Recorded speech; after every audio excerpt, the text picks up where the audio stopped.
महाभारत में हुए युद्ध की जानकारी सभी को होगी।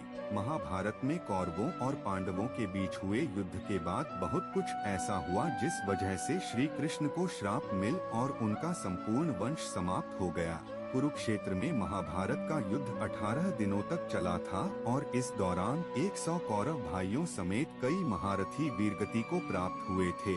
युद्ध के बाद कुछ ऐसा हुआ जिसने भगवान कृष्ण और यदु वंश का भविष्य बदल दिया। मान्यता है कि श्री कृष्ण को एक श्राप मिला था जिसके कारण उन्हें कुरुक्षेत्र के युद्ध के 36 साल बाद धरती से मुक्ति मिली और कुछ वर्षों के बाद द्वारका शहर नष्ट हो गया। भगवान श्री कृष्ण का जन्म भाद्रपद माह की कृष्ण पक्ष की अष्टमी को रोहिणी नक्षत्र में हुआ। वहीं वेद व्यास द्वारा दी गई ज्योतिषीय जानकारी के अनुसार भगवान कृष्ण की मृत्यु 13 अप्रैल 3031 को हुई थी। श्री कृष्ण जन्माष्टमी के शुभ अवसर पर जानते हैं कि भगवान श्री कृष्ण की मृत्यु कैसे हुई और उनके वंश की संपत्ति कैसे हुई।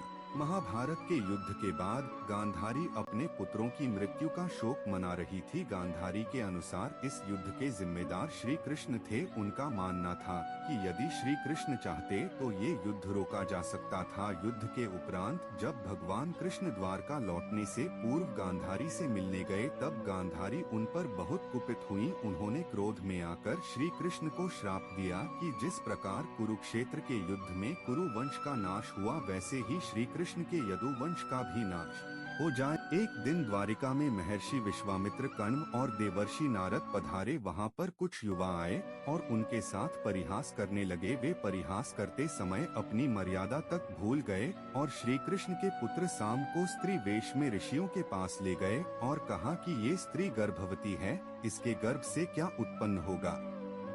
सभी ऋषि अंतर्यामी थे। उन्हें पता था कि वह श्री कृष्ण के पुत्र हैं, लेकिन क्रोध में आकर ऋषियों ने श्राप दिया कि श्री कृष्ण का यह पुत्र वृष्णि और अंधकवंशी पुरुषों का नाश करने के लिए एक लोहे का मूसल उत्पन्न करेगा। श्री कृष्ण को जब यह बात पता चली तो उन्होंने कहा कि ये बात अवश्य सत्य होगी। द्वारका का पतन। ऋषि मुनियों के श्राप का प्रभाव इतना तीव्र था कि अगले दिन ही सांब ने मूसल उत्पन्न किया। द्वारका के राजा उग्रसेन ने उस मूसल को चूरा कर समुद्र में डलवा दिया और घोषणा करवाई कि आज से कोई भी नागरिक अपने घर में मदिरा तैयार नहीं करेगा। इसके बाद द्वारका पतन की ओर बढ़ने लगा। श्री कृष्ण सब देख रहे थे। वह समझ चुके थे कि माता गांधारी का श्राप जल्द ही सत्य होने वाला है। जब गांधारी का श्राप हुआ सच। एक बार सभी यदुवंशी महाभारत के युद्ध की चर्चा कर रहे थे। इसी दौरान सात्यकी और कृतवर्मा में किसी बात को लेकर विवाद हो गया। यह विवाद इतना बढ़ गया कि सात्यकी ने कृतवर्मा का सिर काट दिया। इस घटना के बाद यदुवंशी समूहों में विभाजित हो गए और एक दूसरे के शत्रु हो गए। इस युद्ध में श्री कृष्ण के पुत्र प्रद्युम्न समेत कई यदुवंशियों का विनाश हो गया। यदुवंश के नाश के बाद बलराम इतने दुखी हुए कि उन्होंने भी जल समाधि ले ली।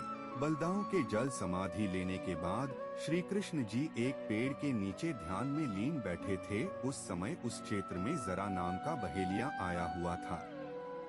जरा एक हिरण का शिकार करने के लिए वहां आया था। बहेलिये ने जब निशाना लगाया तब उसे श्री कृष्ण के पैर का तलवा दिखा जो बिल्कुल हिरण के मुख के समान लग रहा था। जरा ने बिना विचार किए तीर चला दिया जो जाकर सीधे श्री कृष्ण के तलवे में लगा और श्री कृष्ण की मृत्यु हो गई। इस प्रकार भगवान कृष्ण की मृत्यु के पश्चात उनके संपूर्ण वंश का समाप्त हो गया।